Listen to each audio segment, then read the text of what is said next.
Olá! Você já leu ou ouviu alguma coisa que balançou sua certeza sobre se era mentira ou verdade? Milhares de vezes, né? É que nos últimos anos nós somos soterrados por versões variadas e manipuladas dos fatos. E chega uma hora em que é muito difícil termos certeza até sobre a nossa própria vida. Essa não é uma sensação fácil e passamos a conviver também com um profundo mal-estar, que pode se tornar trágico nas mentes mais jovens. É difícil entender se isso veio das redes sociais e a nossa intensidade nelas, mas seguramente elas estão sendo usadas criminosamente, mesmo que as pessoas nem percebam.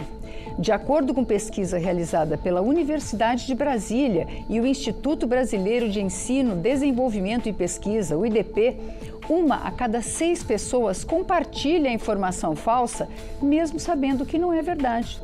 Se não tem antídoto para a má-fé, consciente ou não, é possível aprender a ler de um outro jeito. Estamos falando em educação midiática. E quem vai nos guiar nesse ponto de vista é a Januária Alves.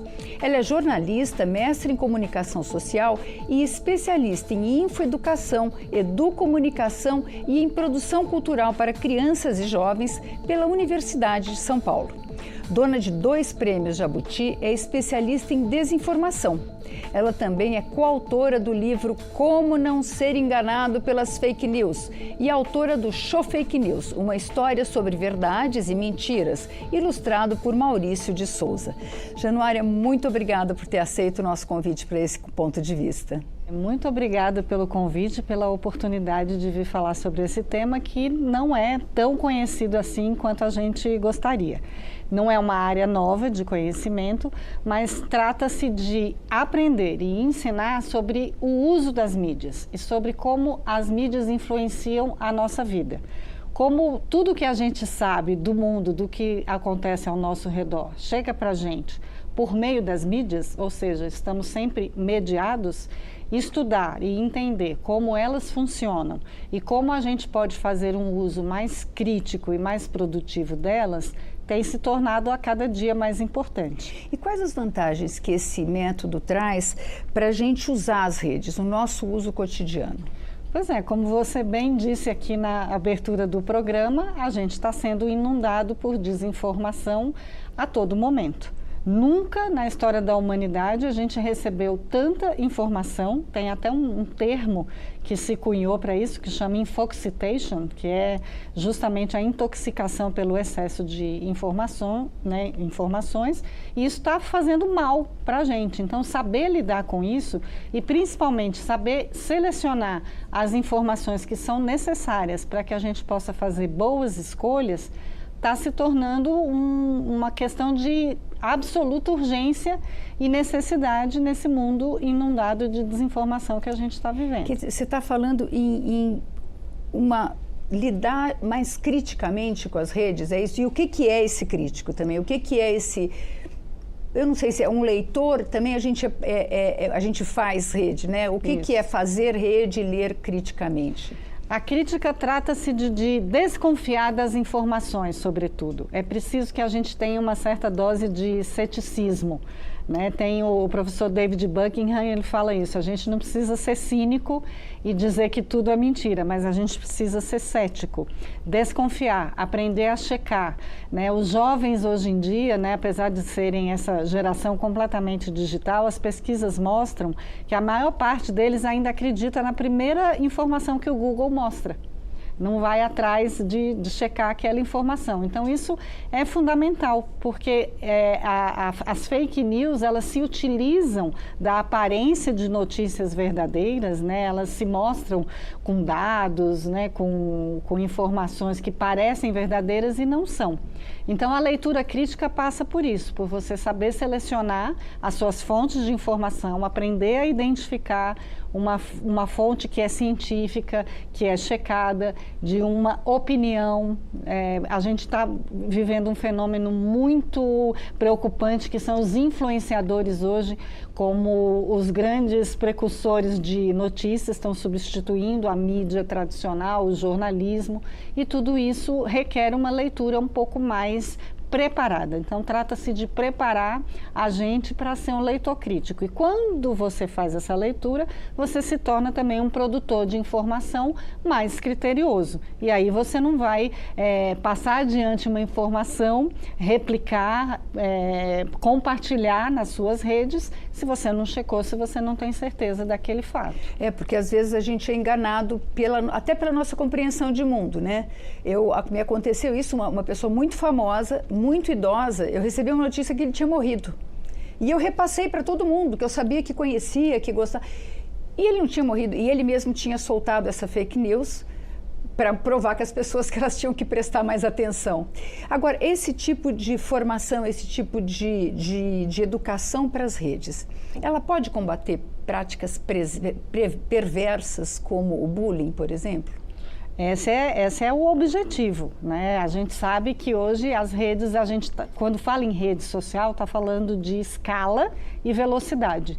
Então, muitas vezes é isso, né? Quando você recebeu a informação, você imediatamente repassou. E aí fica muito difícil de voltar atrás. No caso do bullying é isso, tudo aquilo que você escreve, que você comenta, que você compartilha, rapidamente se dissemina. A gente sabe que uma notícia falsa tem 70% mais chance de ser compartilhada do que uma verdadeira.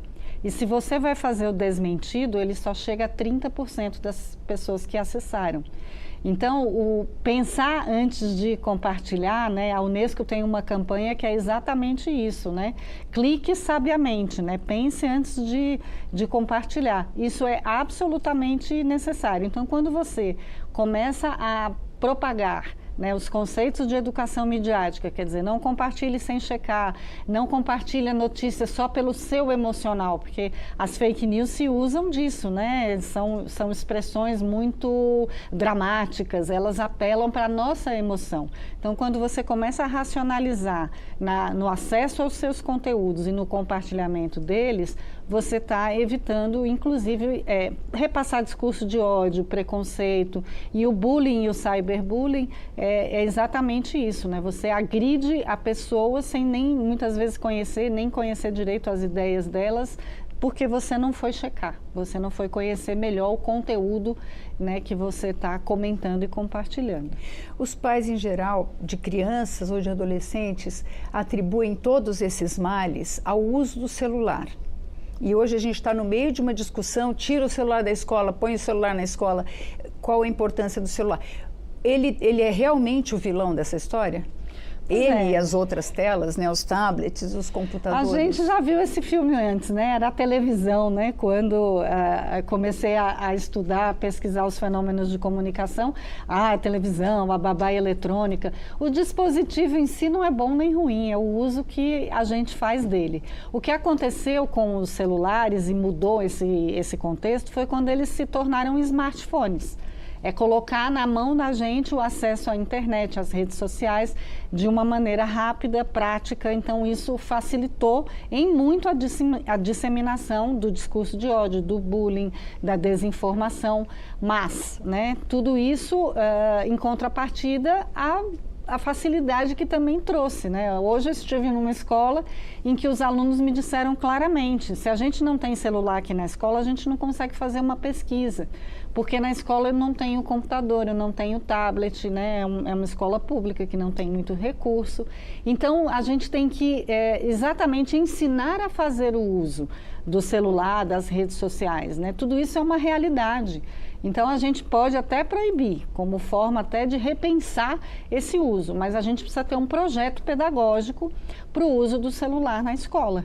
Ele é necessário, inclusive para que a gente possa educar os meninos a fazerem um uso mais ético, mais sustentável desses recursos. Mas a gente precisa estruturar e ter um projeto pedagógico, não é simplesmente proibir que vai resolver. Até porque os meninos hoje me contaram que é fácil usar no banheiro, enfim. A gente sabe que quando se proíbe é fácil burlar a proibição. Então, é muito melhor sempre educar. Agora, quando a gente fala em educar, existe uma idade para isso começar a ser feito e pela sua trajetória, eu vejo diversas ações suas em escolas particulares que estão muito preocupadas com isso, mas escolas de elite. Isso é possível ser popularizado? Sim, esse é o grande objetivo, né, de criar uma política pública de educação midiática, instituir isso como um conteúdo a ser abordado em todas as escolas, né? Agora, é uma construção que tem que ser feita, é um tema novo, como eu falei aqui no começo do programa, muita gente não sabe o que é, né? Muitos professores também se sentem despreparados para falar, principalmente porque envolve a tecnologia e tem esse preconceito de que os jovens, né, as crianças sabem mais sobre tecnologia do que os adultos, o que não é verdade, eles podem saber a operação, mas a leitura crítica ainda cabe um amadurecimento e um projeto pedagógico. Então, eu acho que a gente tem que ir com calma, tem que ir estruturando as ações, mesmo nas escolas particulares, tem uma grande preocupação, porque a educação digital ela é curricular. Ela está na Base Nacional Comum Curricular, ela é obrigatória. Então, como é que você vai ensinar educação digital sem o dispositivo? É também um desafio. A gente sabe que é possível, porque o que acontece no mundo online acontece no offline, né? O bullying acontece na internet como cyberbullying, mas acontece aqui fora também como bullying.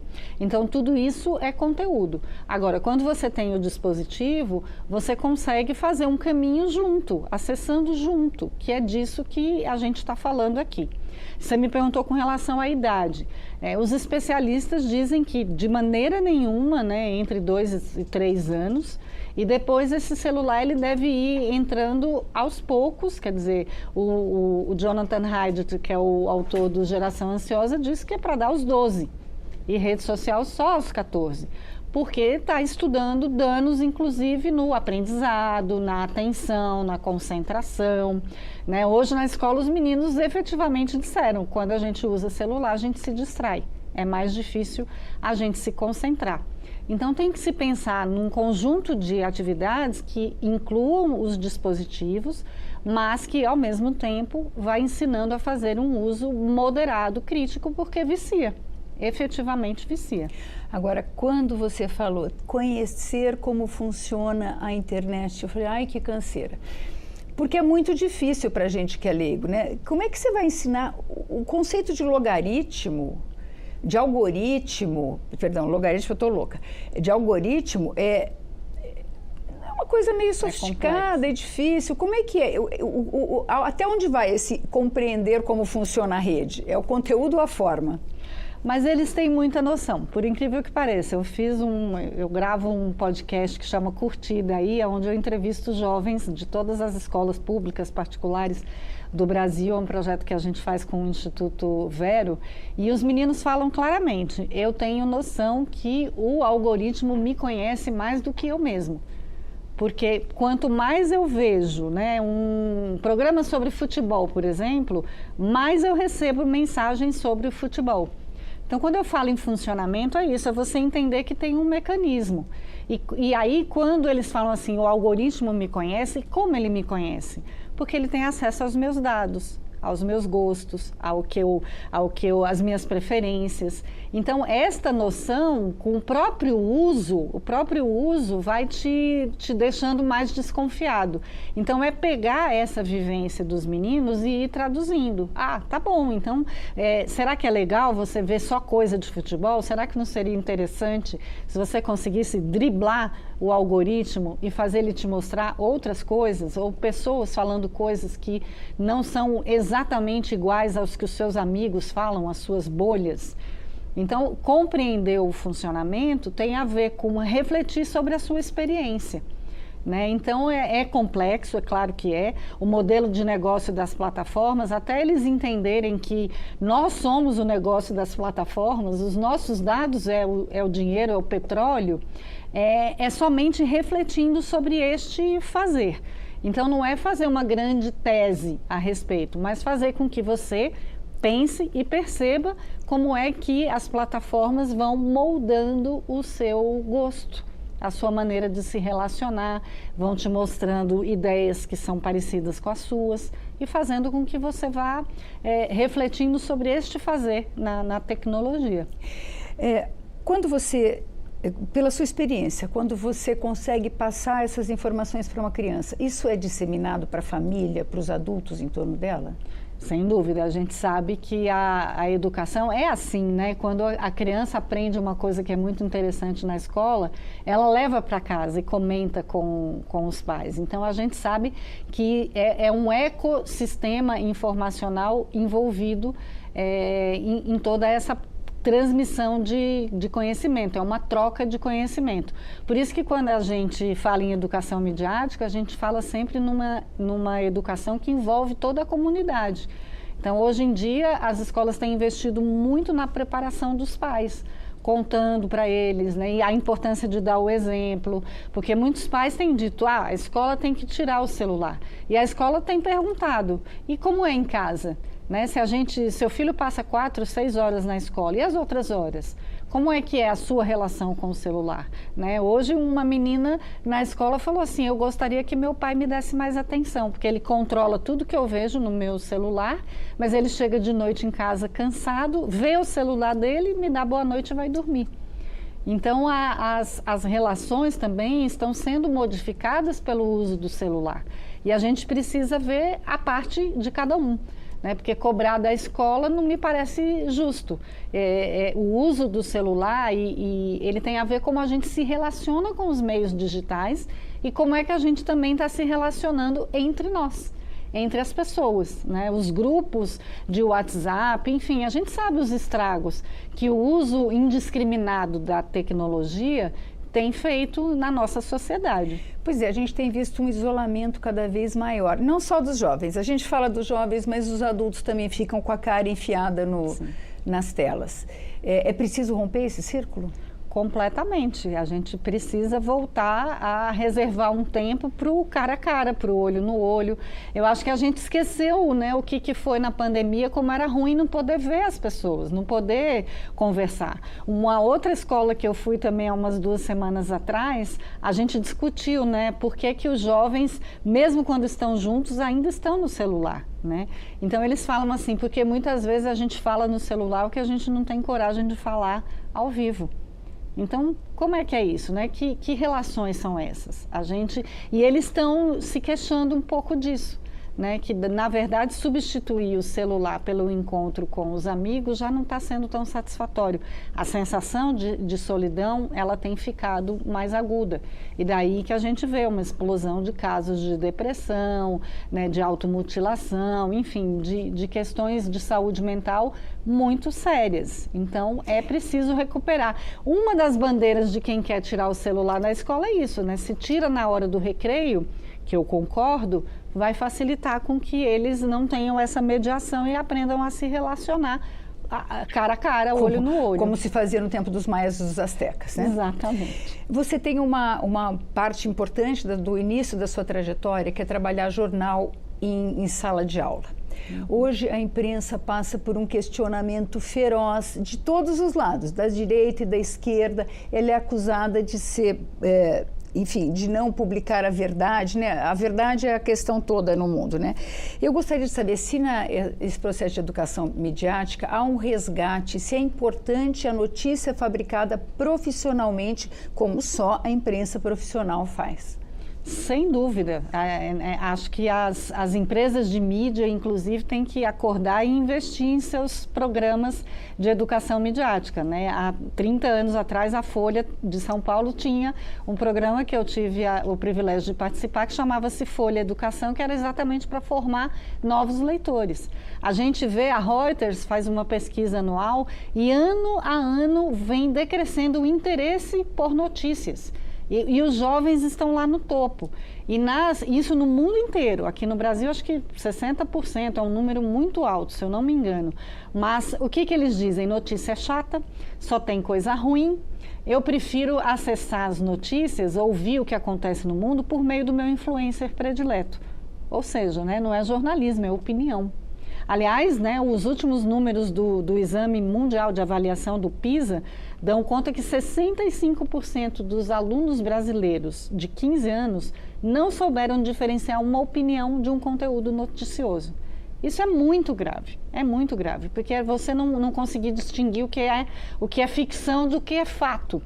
Né? Então, a imprensa, de fato, perdeu muito, né, da sua credibilidade. Era uma instituição que a gente sabe que fez toda a diferença na manutenção das democracias. Então, é urgente que a gente forme jornalistas. Gente, tem que ter educação midiática na faculdade de jornalismo. A gente precisa formar essas novas gerações para lidar com esse sentimento que você relatou aqui no começo, né? Essa angústia da gente não saber direito em quem confiar, em quem acreditar. Então, é urgente que a gente invista em programas para que a mídia volte a ser uma instituição confiável. Tem diferença entre eu ler uma notícia numa mídia digital ou na mídia tradicional, no papel, ou enfim? Tem. A leitura digital, aliás, é um objeto grande de pesquisa, né? Já existe muitos neurocientistas dizendo que tem uma diferença no cérebro, inclusive na formação do leitor. Então, é uma preocupação, né? Quando introduzir o livro digital. Em relação às notícias, sim, porque quando você tem um jornal impresso, você tem uma notícia que está à esquerda, à esquerda, uma à direita, e isso faz diferença na sua sequência de leitura. Quando a gente lê no digital, é um feed infinito. Aliás, esse feed infinito também é uma grande discussão entre os pesquisadores. Você lê uma coisa que não acaba, e o cérebro da gente é estruturado por meio do storytelling, com começo, meio e fim. Então, é importante que as mídias também abordem as notícias de uma maneira um pouco mais, por isso que o storytelling está sendo resgatado, né, na maneira de contar uma história. Porque o pensamento do ser humano se organiza assim. A gente tem um filósofo coreano, o Byung, que fala que a notícia ainda é uma maneira importante de se narrar a realidade. Né? E isso tem que ser feito dessa maneira estruturada. Então, também a mídia precisa repensar a sua maneira de ofertar notícias.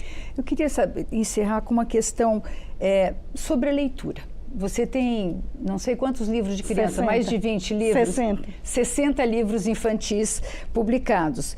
Eu queria saber se essa coisa da fake news, se elas nos roubaram um pouco a liberdade de ler ou reler de formas diferentes, e qual a importância e a dificuldade da leitura hoje? Pois é, eu costumo dizer que a educação midiática não vive sem a educação literária. Porque, como dizia Paulo Freire, a leitura do mundo é a competência das competências. Então, a gente está padecendo, sim, de uma falta de referência, principalmente entre os jovens, né, que já não sabem e não aguentam ler um texto pesado, né, ninguém lê. E é verdade, né, os professores relatam muito essa dificuldade de trabalhar com a leitura de livros, de clássicos, em sala de aula. Não à toa os clubes de leitura vêm ganhando uma importância, e acho que esse é o caminho, porque é preciso readquirir o hábito de ler uma sequência, de tentar entender, de ler o contexto, o subtexto. Tudo isso faz parte dessa leitura crítica que eu chamei aqui, dessa condição de ler e compreender o que está acontecendo no mundo. Com certeza, a gente está perdendo muito quando a gente foca no vídeo, foca nas séries, porque a gente está esquecendo que a leitura, ela nos confere uma habilidade de análise, de concentração, que é isso que faz com que a gente tenha um olhar mais crítico para o mundo. Quando a gente recebe vídeos de 2 minutos, um atrás do outro, a gente não pensa.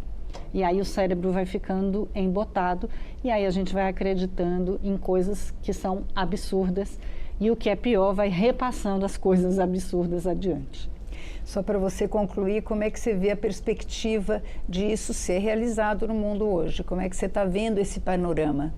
É um grande, grande desafio, mas não é um desafio de uma pessoa só. É do governo, é das plataformas, dos provedores de internet e de todos nós como cidadãos. Você participa de diversas redes que trabalham com esse tipo de tema? Eu sou membro da Unesco, né, da MIL Alliance, que é a Aliança Mundial de Alfabetização Midiática Internacional, presente hoje em mais de 300 países. E isso é muito bom porque vê que estamos todos, né, imersos numa grande dificuldade. Não existe uma solução única, não existe milagre, né? Em muitas escolas os pais têm dito isso, né? A gente vem em busca de uma receita.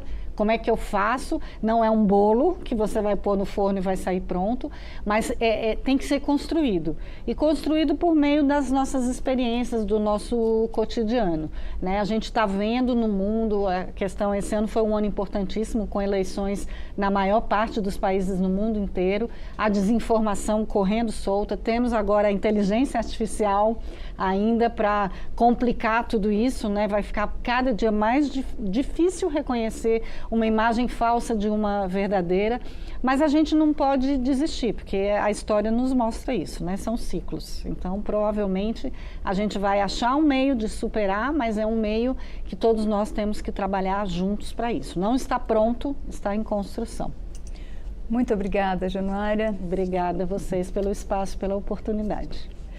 Nós conversamos sobre educação midiática com a jornalista e especialista em desinformação, Januária Alves. Se você quiser rever ou compartilhar este programa, vá ao nosso canal no YouTube ou à nossa página câmara.leg.br. Obrigada pela audiência e até a próxima.